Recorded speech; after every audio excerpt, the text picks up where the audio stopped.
Hello, and welcome to the first episode of Snack Attack Blog. My name is Elizabeth Monicelli, and today I'd like to share with you a wonderful old-fashioned New England recipe for cooked apples. It's very simple, delicious, and most of all, very, very nutritious. So before we start on with the recipe, I'd like to share a short story with all of you about the apples that you see in front of you. These are called Anna variety apples, and they were bred and originate from Tel Aviv, Israel.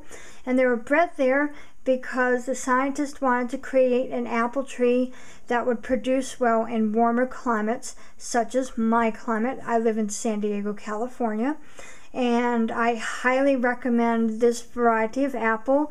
Not only does it give me one wonderful crop per year, but it gives me two huge wonderful crops of apples per year.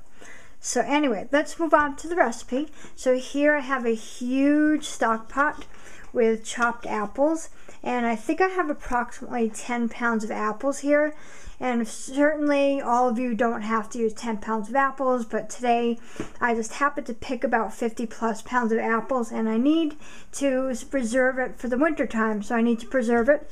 So anyway, I'm going to be adding 1 heaping tablespoon of ground cinnamon. I'm just going to sprinkle it here like this. Very easy. And if you want, you can add more cinnamon, but I find that for this amount, about 10 pounds of apples, the ground 1 tablespoon works really well. And then I'm going to share with you a sweetener that I like to use because I don't traditionally use regular sugar. I use pure stevia extract, and that's a wonderful herb which originates in South America. And they make this one in powdered form, and I just sprinkle probably maybe about a half a teaspoon or so. You don't want to use too much, because if you use too much, it's going to start getting bitter on you. And then last but not least, it's just very easy, very simple. You take some water and you just sprinkle probably about maybe 3/4 of a cup or so, just so it covers the bottom of the pan.